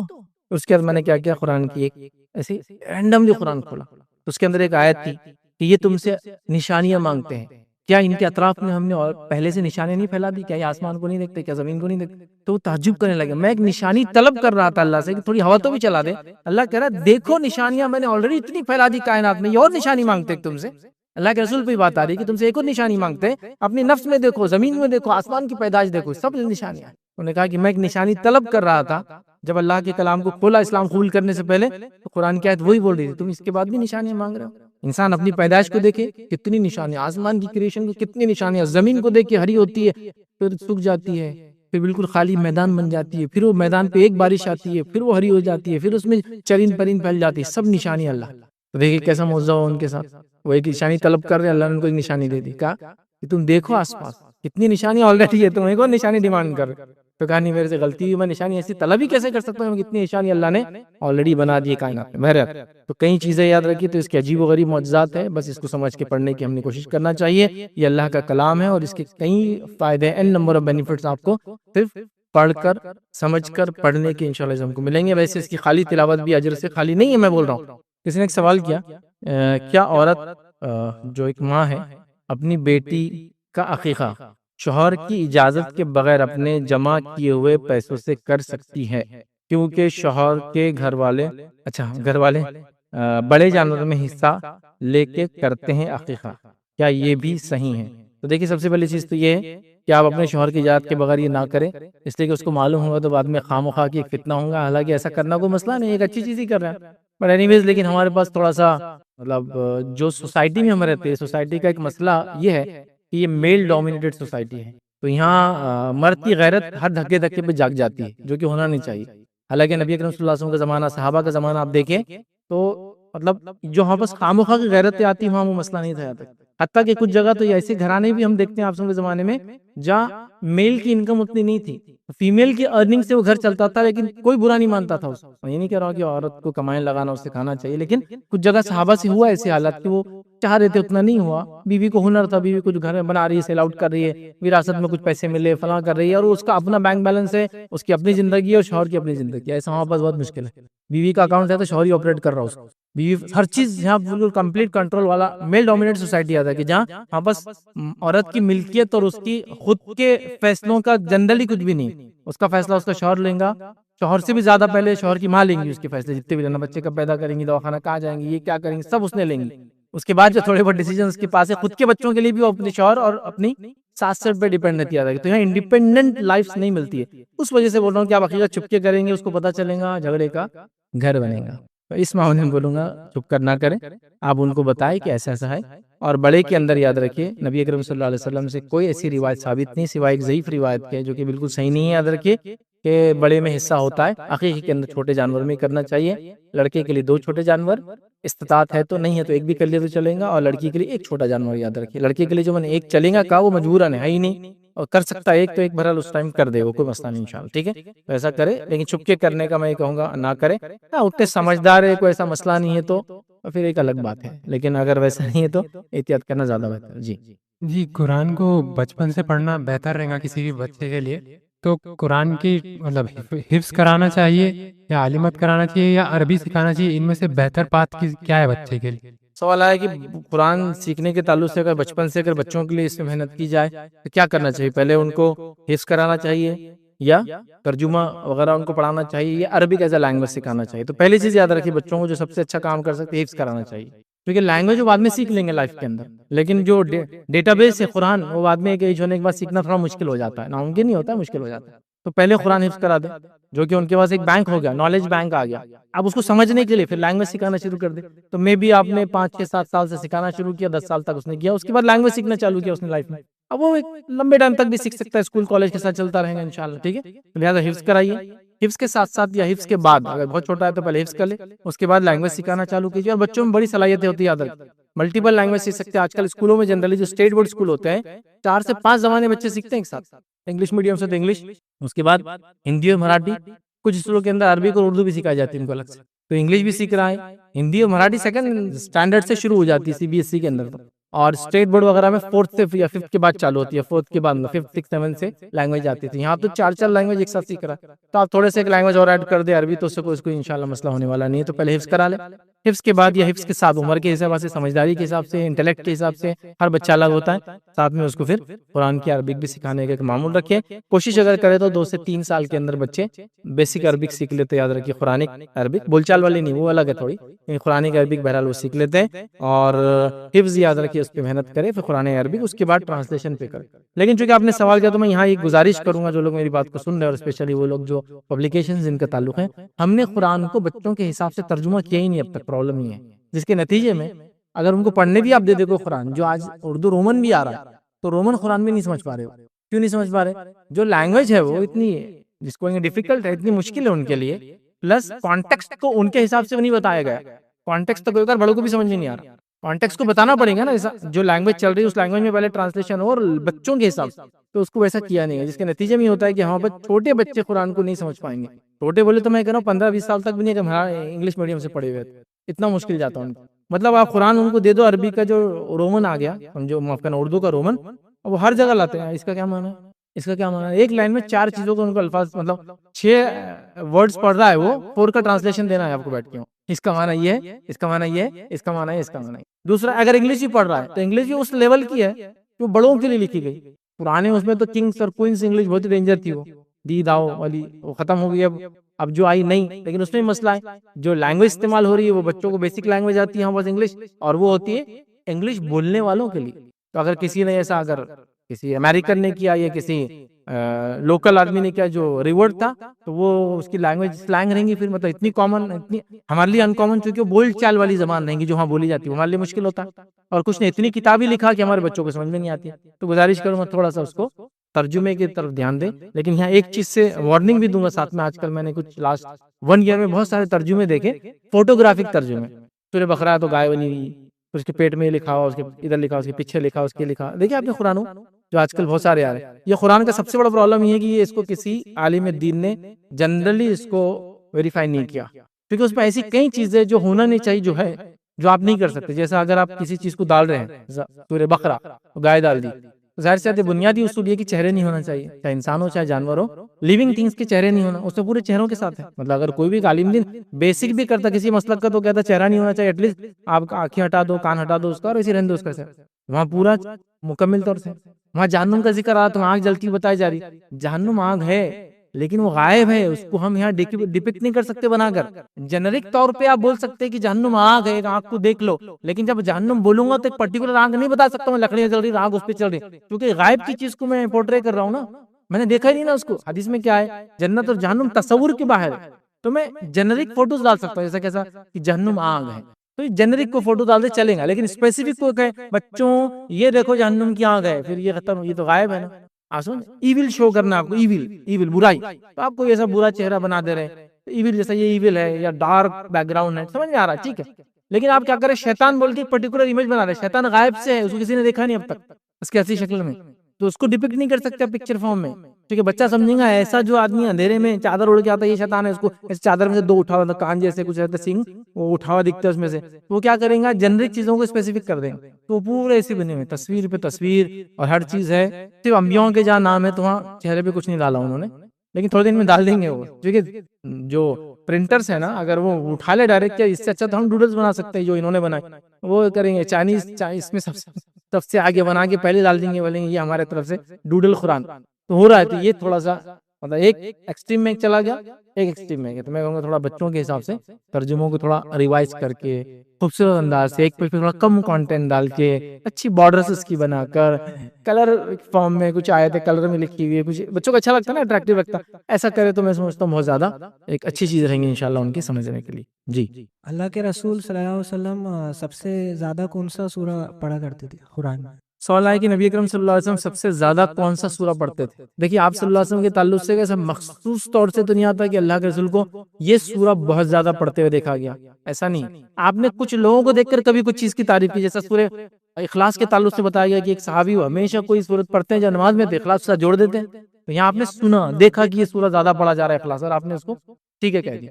آیت کے تعلق سے آتا ہے، یہ آیت آپ نے بہت زیادہ پڑھتے تھے، سورت کے تعلق سے ایسی باتیں کم ملتی ہیں. کون سی آیت؟ انس بن مالک رضی اللہ عنہ فرماتے ہیں نبی اکرم صلی اللہ علیہ وسلم یہ آیت سب سے زیادہ پڑھتے تھے، ربنا آتنا فی الدنیا حسنۃ وفی الآخرۃ حسنۃ وقنا، دعا کی شکل میں بھی اور آیت کی شکل سب سے زیادہ پڑھتے تھے. تو میں آیت کا بول سکتا ہوں، صورتوں کا نہیں. آپ صلی اللہ علیہ وسلم سے بہت ساری صورتیں پڑھنا ثابت ہے، یہ مخصوص نہیں، اور خاص طور سے ہمارے پاس دو صورتوں کو بہت لوگ سٹریس دے کے پڑھتے ہیں، ایک سورہ یاسین اور دوسرا سورہ رحمان. یہ دونوں کا نبی اکرم صلی اللہ علیہ وسلم نے کوئی خاص فضیلت بتا کے پڑھنا ثابت نہیں ہے. جیسے ہمارے پاس سورہ یاسین کو بولتے ہیں قرآن کا دل ہے، کوئی صحیح روایت ثابت نہیں ہے. سورہ رحمان کی فضیلتیں ہیں لیکن ایسی کوئی فضیلت نہیں کہ اس کو زیادہ پڑھا جائے، اور آپ سے اس کو ہمیشہ پڑھتے زیادہ پڑھتے، ایسی کوئی روایتیں بھی ثابت نہیں. ہاں آپ آخری صورتیں جو قرآن کی ہوتی تھی، ٹھیک ہے، وہ صورتوں کو اس کو مفصل صورتیں بولتے ہیں، جو سورہ نمبر 50 سے چالو ہوتی ہے یاد رکھیں اور آخر تک چلتی ہے یاد رکھیں. یہ صورتیں آپ پڑھا کرتے تھے یاد رکھیں. تو یہ صورتوں کے اندر بہت ساری صورتیں آتی ہے یاد رکھیں، ٹھیک ہے، ایسا مخصوص نہیں. تو آیت کا میں نے ایک بتا دیا، کچھ الفاظ بھی آپ سے زیادہ پڑھتے تھے قرآن کے، وہ بھی بہرحال ایک میرا پورا لیکچر ہے. الفاظ جو قرآن کے الفاظ اور قرآن کی آیتیں اور قرآن کی صورتوں کی فضیلت تین الگ الگ ہے، اس میں نے تفصیل رکھا. تو مخصوص کوئی صورت کے تعلق سے آپ سے فضیلت بتائی، کوئی صورتوں کے سورہ کہف کی بتائی کہ ہر جمعہ پڑھ لے تو ایک جمعہ سے دوسرے جمعہ ایک روشنی رہتی ہے اس کے لیے، فلاں فلاں فلاں، لیکن وہاں بھی آپ لوگوں کو دیکھا نہیں گیا کہ آپ بہت پڑھ رہے ہیں اس کو، ٹھیک ہے. لہٰذا ہم کہہ سکتے ہیں آیت کا تو ہم کو ملتا ہے، صورتوں کے تعلق سے مخصوص ہم نہیں کریں گے اس کو. ہاں یہ بات بھی پتہ چلتی ہے کہ آپ رات میں جب نماز پڑھتے پھر بقرہ کو پورا پڑھتے، پھر آل عمران پڑھا کرتے تھے، اور پھر نساء بھی کبھی کبھی جوڑا کرتے. اتنا لمبا آپ پڑھتے تھے قرآن رات کی نماز میں خاص طور سے، لیکن وہاں بھی ایسے الفاظ نہیں ہے کہ آپ ہمیشہ ایسا کرتے تھے. ٹھیک، ہم کہہ سکتے ہیں کہ وقتاً فوقتاً اللہ کے رسول نے الگ الگ صورتوں کو پڑھا ہے. یاد رکھیں. السلام علیکم. شیخ اکثر دیکھا گیا ہے کہ ابھی رمضان کے بعد جب شوال آتا ہے تو 6 روزوں کے ریگارڈنگ کوشچن تھا میرا. تو اکثر لوگوں کو یہ غلط فہمی ہے کہ رمضان کے بعد ایک روزہ رکھنے کے بعد ہی آپ باقی 5 رکھ سکتے ہیں، نہیں رکھ سکتے، اور اگر بعد میں رکھیں گے تو کوئی کہتا ہے منڈے تھرسڈے رکھ لیں، اور ابھی جیسے ایام 20 کے روزے آئے تھے 3 اس کو ملا کے رکھ لیں. تو میری کیا ریکویسٹ ہے کہ جیسے اب کافی مسجدیں ہیں، لوگ رکھنا تو چاہ رہے ہیں پر ان کو علم ہی نہیں رہتا کہ کل سے جیسے ایام 20 کے 13 14 15 دن سٹارٹ ہو گئے ہیں تو ایک دن پہلے اعلان کر دیا جائے بھائی کل سے آپ رکھ سکتے ہیں. ایسا کچھ معمول ہونا چاہیے تاکہ سنت بھی زندہ رہے اور لوگ عمل بھی کر پائیں آسانی سے. جیسے اسلامیکل کیلنڈر لوگوں کو یاد نہیں رہتا، اس ریگارڈنگ میرا کوشچن ہے. بھائی نے سوال کیا کہ شوال کے جو روزے ہیں 6 روزے، اس کے تعلق سے کہ اس کو رکھنے کا کیا معمول ہوگی، ایک رکھے پھر اس کے بعد 5 رکھ سکتے ہیں یا کیسا معاملہ ہوگا، پھر کیا اس روزوں کو آپ پیر اور جمعرات کو رکھ لیں یا ایام 20 جو چاند کی 13 14 15 ہوتی ہے اس کے ساتھ ملا لیں. پہلی چیز تو یاد رکھیں شوال کے جو 6 روزے آپ پورے شوال میں کبھی بھی رکھ سکتے ہیں. اس کے لیے یہ ضروری نہیں جو ہمارے پاس عام طور سے ہوتا ہے، جیسی ایک عید الفطر ختم ہوتی ہے اس کے سیکنڈ ڈے مطلب 2 شوال سے لوگ روزے رکھنا چالو کر دیتے ہیں. اور 6 دن بولتے مسلسل رکھنا، بیچ میں پھر نہیں توڑتے نہیں اس کو، 2 3 4 5 6 7 پھر 8 عید مناتے، تو نہ اس کی کوئی عید ہے نہ مسلسل، پورے مہینے میں پہلی تاریخ چھوڑ کے شوال کی چونکہ اس دن عید ہوتی ہے، اس دن روزہ نہیں رکھ سکتے آپ، کبھی بھی ان روزوں کو آپ رکھ سکتے ہیں۔ اب نفل روزوں کے اندر ایک چیز آپ یاد رکھیں، نفل عبادت، کوئی بھی نفل عبادتوں کو ملٹیپل نیت کے ساتھ آپ کر سکتے ہیں، لیکن فرض اور جو واجب عبادتیں اس میں ملٹیپل نیتیں نہیں ملتی۔ جیسے کہ میں اگر مسجد میں آؤں اور یہ کہوں کہ 2 رکعت نماز پڑھتا ہوں میں، تحیت المسجد، تحیت الوضو اور شکرانے کی نیت، تو آپ 2 ہی رکعت پڑھیں گے اور آپ کو پوروں کا ثواب ملے گا، کیونکہ یہ نفل عبادت۔ تو اسی طرح اگر آپ شوال کے روزے رکھنا چاہ رہے تھے 6 اور پیر آ گیا، تو آپ یہ کہ پیر جمعرات کو رکھتا ہوں، یا ایام 20 آ گئے تھے بیچ میں، تو میں پیر کو ایک رکھ لیتا ہوں، پھر ایام 20 کے رکھ لوں گا، پھر ایک جمعرات کو رکھوں گا، یہ بھی کر سکتے، تو آپ کو پیر کا بھی ثواب ملے گا، جمعرات کا ثواب ملے گا، ایام 20 کا ثواب ملے گا، اور ساتھ میں شوال کا بھی ثواب ملے گا۔ بھائی کا سوال تھا کہ لیکن اب یہ چیزیں اسلامک کیلنڈر چونکہ کامن نہیں ہے، تو اب ایسا کچھ سسٹم ہو کہ لوگوں کو بولا جائے کہ بھائی ایام 20 آ رہا ہے، جمعرات کا اور پیر کا روزہ رکھا کرو وغیرہ، دیکھیے کرنا چاہیے، لیکن اب پرابلم یہ ہے کہ اتنے سارے چیزوں میں کمیونٹی لیک کر رہی ہے کہ کسی کو بھی سمجھ میں نہیں آ رہا کہ کہاں سے شروع کرے۔ اسپیسیفک گروپس یہ کام کر سکتے ہیں اپنے اپنے علاقے میں، لیکن سسٹمز کے تھرو ممکن نہیں ہو۔ ایسا ایک آدمی بول رہا ہے کہ آپ ایام 20 کا اعلان کرے، تو دوسرا آدمی بول رہا ہے ایام 20 کا انہیں تو فلاں کر رہا ہے، اس کا بھی اعلان کرو، اس کو تو یہ نہیں معلوم توحید، اس کا اعلان کرو، تو ایک لمبی لسٹ کئی چیزیں ہیں۔ تو ایسا ہو سکتا ہے کہ ایک مسجد میں لوگ توحید پرست ہو، ایک مسجد میں لوگ اتباع سنت کرو، ایک مسجد میں لوگ سارے موقعہ کی عبادتیں کرے فلائیں، اب ان کو نفل کے اندر بھی پروموٹ کرنا تھا اس مسجد میں پرٹیکولرلی، اب چونکہ اس ٹائپ کے لوگ آ رہے تو وہاں وہی اعلان ہو رہا ہے یہ کرو، کیونکہ اسلامک ایجوکیشن کا لیول ان کا ہائی ہے، چیزوں کو سمجھ رہے، بہت ساری چیزوں عمل کر رہے، لیکن ہو سکتا ہے جنرک سینس میں کر سکتے ہیں۔ اس میں سب سے اچھا یہ کام ہو سکتا ہے جو لوگ مختلف ایپ بناتے ہیں ان کو میں ریکمینڈ کر سکتا ہوں کہ ان کے ایپ میں کوئی نوٹیفیکیشن ڈالیں، جو اسلامک ایپ ہوتے ہیں، کہ وہ پیر کو مطلب سنڈے کے دن ایک نوٹیفیکیشن دے کہ پیر چالو ہو گیا سنڈے کی مغرب کے بعد، اور آپ پلان کر سکتے کل کے روزے کا۔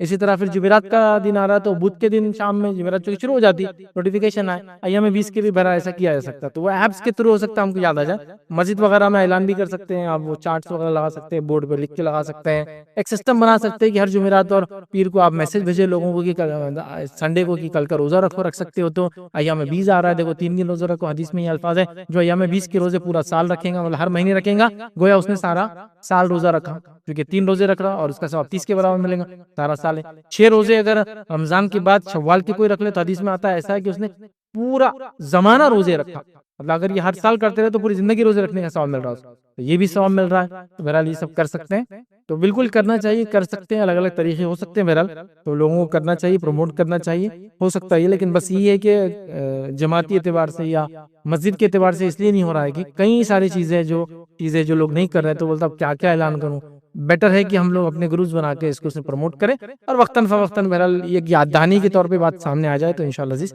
یہ کافی رہے گا انشاءاللہ۔ کسی نے سوال کیا کتا ناپاک ہے مگر کیا جب وہ زخمی ہو، بیمار ہو، تو اس کا علاج ایک مسلمان، اچھا مطلب زخمی بھی ہو تو کیا ایک مسلمان اس کا علاج نہیں کر سکتا؟ تو دیکھیے کتا کیا کوئی بھی جانور ہو، اگر وہ بیمار ہے، زخمی ہے، اور آپ اپنی حفاظت کے ساتھ اس کا علاج کر سکتے، اپنی بات کی ہوگا، جانور کاٹ لیتے ہیں، جانور مار دیتے ہیں، جانور گھسیٹ لیتے ہیں، آپ کو ایسے بھی جانور ہیں جو گوشت نہیں کھاتے ہیں لیکن غصے میں آئے تو آپ کا ہاتھ چبا سکتے ہو، سمجھے نا؟ تو آپ اپنی حفاظت کے ساتھ کسی بھی جانور کی مدد کرنا چاہے آپ کر سکتے ہیں، جانور ناپاک ہے ہو، لیکن اگر آپ اس کے ہاتھ نہ لگائے، اس کی رال، کتے یاد رکھیے کتے کو جسٹ ہاتھ لگانے سے کچھ نہیں ہوتا، لیکن اس کی رال اگر لگتی ہے، اس کی آنکھوں کو گیلی چیز ہے، اس کے پیشاب پیخانہ ہے، اس کی رال ہے وغیرہ ہے، تو پھر آپ کو ہاتھ پورا پاک کرنا پڑے گا، دھونا، اور اس کا پورا ایک طریقہ یاد رکھے۔ لیکن عام طور سے اگر کتے کو ہاتھ لگا لے تو اس کا کوئی مسئلہ نہیں یاد رکھے، وہ ہاتھ دھو لے اتنا کافی ہے، تو لہٰذا وہ علاج کر رہا ہے اس کا، تو بالکل علاج کر سکتا ہے، کوئی مسئلہ نہیں، جانوروں کا علاج کرے، کتا اس میں شامل، کوئی بھی جانور کا، میں اس کو کوئی کیٹیگرائز نہیں کرتا ہوں، آپ سب کر سکتے ہیں، اپنی حفاظت کا آپ خیال رکھیے۔ اور دوسری چیز یہ دیکھیے، جہاں آپ اتنی تڑپ جانوروں کے لیے رکھتے ہیں، ایسا نہ ہو کہ بازو آپ کا دادا بیمار ہے اور آپ کتے کے علاج میں لگے ہوئے ہیں، پڑوس میں آپ کے انسان بیمار ہے اور آپ کتوں کی پال رہے ہیں، ان کے فوڈ کی تیاریاں کر رہے ہیں، انسان مر رہے ہیں، کیونکہ پورے افریقہ میں پورا فرسٹ ورلڈ کنٹریز آ کے ان کے شیر چیتے بچا رہے ہیں اور انسان مر رہے ہیں ان کے پاس، پورا یہی ہے، فلاں کنٹری میں ٹائیگر ریزرو، فلاں کنٹری میں لائن ریزرو، فلاں کنٹری میں ایلیفنٹ ریزرو، اتنے $بلین اس میں ڈالے جا رہے ہیں، اور وہاں لوگ ایلیفنٹ فوڈ سے مر رہے ہیں، وہ بیماری ہو جاتی ہے، اس میں پیر اتنا بڑا ہو جاتا ہے انسان کا، اندر بیکٹیریا پورے اپنی کالونیز بنا لیتے ہیں، آنکھوں کے اندر سے بیکٹیریا لمبے لمبے پورے پیراسائٹ نکل رہے ہیں، اور یہ جانوروں کا علاج کر رہے ہیں، تو پھر تو سمجھے نا، ان ایکول بات ہے، انسان پہلے حقدار ہے، تو ٹھیک ہے، آپ کے سماج میں انسانوں کا حق ادا ہو رہا ہے، ماشاءاللہ لوگ دیکھ بھال کر رہے ہیں وغیرہ ہے، تو آپ جانوروں کا بالکل خیال رکھتے ہیں، اسلام اس سے بالکل نہیں روکتا۔ روایت میں آتا ہے کہ ہر گیلے جگر سے حسن سلوک کرنے کا اجر ہے. لہٰذا ہر جانور کے ساتھ آپ جو کر سکتے ہیں بالکل آپ اس کا اچھا سلوک کریں, اس کا علاج کریں, کوئی مسئلہ نہیں. علاج کرنے کے بعد اپنی صفائی وغیرہ آپ خیال رکھیں اس کا, انشاءاللہ جس کوئی مسئلہ نہیں. السلام علیکم سر, ہمارا یہ کوشچن تھا کہ ضعیف روایت یا ضعیف حدیث کا کنسیپٹ کہاں سے آیا, کیونکہ یوجولی ہمیں جو حدیث ملتی ہے وہ صحابہ اور تابعین سے ملتی ہے, اینڈ یوجولی دے آر مطلب وہ لوگ امانت دار ہوتے ہیں اور سچے لوگ ہوتے, تو یہ ضعیف روایت کا کنسیپٹ کہاں سے آیا؟ دیکھیے بھائی نے سوال کیا کہ ضعیف روایت جو ہم بولتے ہیں روایتوں کو, اور ضعیف روایتوں کی کئی قسمیں ہیں, 8 سے 11 کے قریب ان کی الگ الگ کیٹیگری ہوتی ہے. ضعیف ہے, متروک ہے, اور منکر ہے, اور موضوع ہے. تب یہ اس کی ٹائپ سے ضعیف روایتوں. سوال ہے کہ ضعیف کہاں سے آئی, جبکہ صحابہ نے روایتیں کی, تابعین نے روایت کی, تابعین تو سب صحیح تھے. دیکھیے روایتیں تو کی جا رہی تھی, صحابہ سے کی جا رہی تھی, لیکن جب روایتیں آگے بڑی چین آف نریشن, ظاہر سی بات ہے تابعین تابعین کے بعد جب چیزیں جا رہی ہے تو کون ویریفائی کرے گا کہ واقعی میں اس شخص نے اوپر والے سے سنا؟ تو وہاں سسٹم آیا کہ ویریفائی کیا جائے جو انہوں نے کہا یہ واقعی میں انہوں نے اوپر تک سنا تھا کیا, انہوں خود سچے ہیں کیا, ان کا سننا ثابت ہے کیا, انہوں ملے تھے کیا, یہ سب چیزیں کی جانے لگی. جب یہ کی جانے لگی سسٹم بنا دیکھا گیا کچھ لوگوں نے کچھ لوگوں کے نام سے روایت کیا لیکن وہ کبھی ان سے ملے نہیں تھے, تو پھر کیٹیگرائزیشن چالو ہوا چیزوں کا. ایک آدمی نے بولا روایت لیکن وہ جھوٹا ثابت ہوا, مطلب اس کے بارے میں جھوٹ ثابت ہوا, تو اس کا مطلب دوسری چیز میں جھوٹ بول سکتا ہے, لہٰذا اس سے نہیں. آپ کبھی یہ بھی دیکھیں گے ایک روایت سیم الفاظ کے ساتھ دوسرے سے لی گئی اور ایک آدمی سے وہ روایت نہیں لی گئی اور کہا گیا ضعیف ہے, لیکن روایت کے الفاظ صحیح ہیں, یہ روایت جو اس سند سے آتی وہ ضعیف. تو روایتیں صحیح اور ضعیف ہوتی یاد رکھیں بولنے والے کے اعتبار. تو صحابہ سے ایک نے روایت کیا, صحابی سے کوئی سنے تو کوئی شک کی بات ہی نہیں ہے, لیکن یہ روایتیں بعد میں بولی جائیں, 5 نسلیں بعد 6 نسلیں بعد, ہم نے ہمارے دادا سنا, ہمارے دادا نے ہم نے ان کے والد سنا, انہوں نے ان سے سنا, انہوں نے ایک تابعی سنا, انہوں نے ایک صحابی سنا, انہوں نے فلاں, تو اس کو پھر کیٹیگرائز کیا جانے لگا. ٹھیک. اور یاد رکھیے حدیثوں کے معاملے میں یہ جو احتیاط ہے یہ صحابہ کے زمانے سے شروع ہو گئی تھی. جب ایک صحابی کوئی روایت بیان کرتا ہے, حضرت عمر کے تعلق سے بات مشہور ہے, ان کے سامنے اگر کوئی شخص یہ بات کرتا ہے کہ میں نے اللہ کے رسول کہتے سنا, اور فوراً اس کو پکڑتے بولتے ابھی لانا, ابھی. بڑے بہت سارے صحابہ پریشان ہو جاتے تھے کہ یہ عمر تو بس پکڑ ہی لیتے, بس حضرت عمر ان پہ شک نہیں کر رہے تھے, وہ جاننا چاہ رہے تھے کہ جو بات تم کہہ رہے ہو اور کس نے سنی ہے کیا, تاکہ کراس ویریفائی ہو جائے. احتیاط کی جا رہی ہے. تو لہٰذا جب کوئی روایت آ رہی ہے تو صحابی ضعیف نہیں ہے, تابعی ضعیف نہیں ہے, تابعی ضعیف نہیں ہے, لیکن بولنے والے نے جس سے سنا, جو روایتیں آ رہی ہے اس کا ملنا ثابت ہے کہ فلائیں, وہ سب کیا جاتا ہے. اس کے لیے پورا علم ہے, یاد رکھیں. وہ علم آپ جب پڑھیں گے تو جب سمجھ میں آئے گا کہ یہ بہت ضروری ہو گیا تھا. جب زمانہ اللہ کے رسول سے دور جا رہا تھا, لوگ غلط ملت چیزیں بیچ میں کر رہے تھے, اس کو ویریفائی کیا گیا, جس کے لیے پورا ایک سسٹم بنایا گیا اسماء و رجال کا, جس نے تقریباً 65,000 لوگوں کی زندگیوں کو اسکین کیا گیا اور لکھا گیا, اور انہوں نے زندگی میں ایک بار بھی جھوٹ بولا تھا تو لکھا گیا کہ اس نے جھوٹ بولا تھا, اور ان کی روایتیں پھر نہیں لی گئی. اس وجہ سے وہ ضعیف ہو رہی. ہو سکتا ہے حدیث صحیح ہو, لیکن چونکہ بولنے والے نے کیا آپ ضعیف ہے تو اس کو نہیں مانا جائے گا. آپ سمجھے دوسرے, لیکن ترک سے دوسرے روایتوں سے وہ صحیح چیز ہے تو وہ آ ہی جاتی ہے, مل جاتی ہے کہ انہوں نے کہا ادھر سے بھی آیا, لیکن یہ بولا تھا کہ یہ سند سے نہیں مانی جائیں گی. الفاظ صحیح ہیں لیکن سند بھی صحیح نہیں ہے اس کی, یہ درست. اور کبھی یہ بھی ہوتا ہے کہ حدیث کے الفاظ بھی ضعیف ہوتے ہیں, یاد رکھیں, کیونکہ بولنے والے کے لیے وہ ہوتا ہے, یاد نہیں رہتا اس کی عمر. تو بہرحال اس کا پورا اصول ہے, آپ اس کو جانیں, لیکن صحیح اور ضعیف کو مذاق کا موضوع نہ بنائیں. بہت سے لوگوں کو سمجھتا نہیں صحیح ضعیف کا ہے تو مذاق کا موضوع بنا دیتے ہیں. کچھ لوگ تو خود لٹرل وہ کرتے ہیں. ایک صاحب ایک مرتبہ ایک بحث میں کہنے لگا یہ کیا صحیح اور ضعیف لگایا, تمہارے ابا ضعیف ہو گئے اور کچھ بولے تم نہیں سنیں گے کیا ان کے, تو لگا ضعیف بولے تو بوڑھا آدمی. ضعیف کا معنی کمزور ہوتا ہے, تو بوڑھا آدمی عموماً کمزور ہوتا ہے بول کے اس کو بھی ضعیف بولتے اردو زبان میں. عربی میں ضعیف مطلب کمزور ہے, ضعیف جداً بہت کمزور روایت, تو ان کو وہ بھی نہیں سمجھتا. پھر بولتے ہیں حدیث ہے تو حدیث ہے, سب کو ماننا پڑے گا. ٹھیک ہے, حدیث کا معاملہ یہ ہے کہ حدیث کی حفاظت کا ذمہ بھی اللہ نے لیا تھا, لیکن قرآن کے جیسا نہیں, مختلف ڈھنگ سے اللہ نے اس کی حفاظت کی. کیسے کیا؟ علوم الحدیث کی کتابیں آپ اس کے لیے ضرور مطالعہ کریں.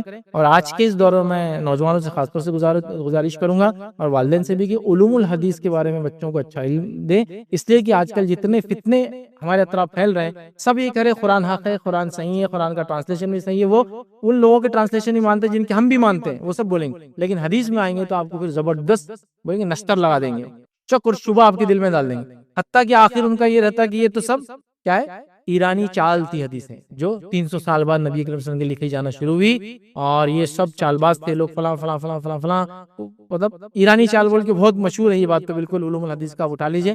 ہر کسی دور میں آج بھی کئی لوگ الزام لگاتے کہ یہ ایرانی چال تھی, ایران کے لوگوں نے چونکہ وہ فلاں تھے ان کو یہ وہ نہیں ہوا, ان کو ہضم نہیں ہوا, تو انہوں نے کیا کیا خلاف جانے کے لیے مسلمانوں کی یہ کی. ایسا کچھ بھی نہیں آتا کہ ہاں اکثر بڑے بڑے محدثین ایرانی ہوئے ہیں, ٹھیک ہے, وہ ایک الگ بات ہے, لیکن اس بات کو بھی سمجھنا ہے کسی کے ایران سے ہونے کی وجہ سے. وہ علاقہ تو پرشیا جس کو ہم کہتے ہیں، یاد رکھیے آج کا ایران نہیں، ایک بڑا علاقہ ہوا کرتا تھا اس زمانے میں، یاد رکھیے ٹھیک ہے. اور اس زمانے میں یاد رکھیے وہ ان کا مسلک یہ نہیں تھا جو آج کے لوگوں کا ہے. یہ آپ کو پتا ہونا چاہیے کہ 400 سے 500 سال پہلے ہی ایران جو ہے وہ شیعہ مسلک کی طرف یا مذہب کی طرف جانے لگا، اور بعد میں شیعہ، ورنہ اس سے پہلے وہ کمپلیٹ سنی اسٹیٹ تھا. ایسے ابتدائی دور سے شیعہ نہیں تھے وہ. یہ بھی جانے، اب تو تاریخ ویسے نہیں ہے. تو بہرحال یہ ٹاپک ضرور پڑھے، کیونکہ اسے بہت سارے لوگ وہ کر رہے ہیں کہ قرآن تو حق ہے، قرآن تو 100% صحیح ہے، لیکن حدیث میں شک ہے، حدیث 300 سال بعد لکھی گئی، حدیث ایرانی چال ہے، حدیث یہ، حدیث غیر عرب محدثین نے لکھی ہے، محدث اکثر غیر عرب ہے، فلاں یہ ایسا ہے، یہ ایسا ہے، فلاں فلاں، یہ اس طرح کی چالیں یاد رکھتے. تو یہ ان باتوں سے بچنے کے لیے بنیادی ہے، بہت بڑی بڑی کتابیں نہیں پڑھنا. علوم الحدیث، علوم القرآن وغیرہ آپ پڑھیں تو انشاءاللہ بہت زیادہ اس میں جو ہے فائدہ ہوگا، اور یہ شک و شبہات سے ہم انشاءاللہ بچیں گے. السلام علیکم. فیض بھائی، جو ہے تو ہر جگہ قرآن کے میننگ یا نسخے لے جانا تھوڑا مشکل ہوتا ہے، تو آج موبائل ہے تو کوئی ایسا ایپ آپ سجیسٹ کیجئے جس میں اچھے ترجمے جو ہے تو ہم لوگوں کو مل جائے، اور اردو ترجمہ یا انگلش یا ہندی ہے تو اس کو بغیر وضو کے بھی جو ہے تو پڑھ سکتے ہیں کہ یہ بھی تھوڑا سا. فائنل سوال یہ کہ قرآن کا کوئی ایسا مطلب چونکہ ہم نسخہ لے جانا تو مشکل ہے، ٹریولنگ وغیرہ کرتے ہیں، تو ترجمہ اگر کوئی ایپ فارم میں ہو تو ایک بہت اچھا اور بہت اوتھینٹک ایپ ہے. انگلش کے بارے میں مجھے اس کا نالج نہیں، لیکن عربی اور اردو میں تو ہے اویلیبل. مکتبہ شاملہ، مکتبہ شاملہ کا اردو ورژن بھی اویلیبل ہے، جس کے اندر تقریباً 10 سے 15 کے قریب ٹرانسلیشن اور 8 سے 10 تفسیریں اس میں، اور آپ ہر آیت کے اوپر ٹرانسلیشن اور تفسیر آپشن چن سکتے ہو، مطلب تفسیر ایک کا، ترجمہ ایک کا دیکھ سکتے ہیں آپ. تو ملٹیپل ترجمے اور ملٹیپل ہے، بہت اچھا ایپ ہے اردو جن کو آتی. اگر اردو نہیں آتی ہے تو پھر آپ مختلف جو ترجمے نام میں لے سکتا ہوں وہ جس ایپ میں وہ لے سکتے ہیں، جیسا محمد تقی الدین ہلالی صاحب کا قرآن کا ترجمہ ہے احسن الکلام، وہ آپ پڑھ سکتے، بہت اچھا انگلش ترجمہ ایک طرح سے دیکھا جائے تو. دوسرے بھی ہے لیکن پھر اس کے اندر دوسرے مسائل یاد رکھیں، لیکن یہ بہت اچھا ترجمہ ہے. سعودی گورنمنٹ یہی پرنٹ کر کے ابھی مدینہ پرنٹنگ پریس سے شائع کرتی ہے. نان مسلم کے لیے عبداللہ یوسف علی صاحب کے قرآن کو انہوں نے کافی ترمیم کی، اس میں چینجز لائے، وہ بھی آپ بہرحال چاہے تو، بٹ وہ نان مسلم پرسپیکٹیو سے اس میں تاریخ زیادہ لکھی گئی ہے،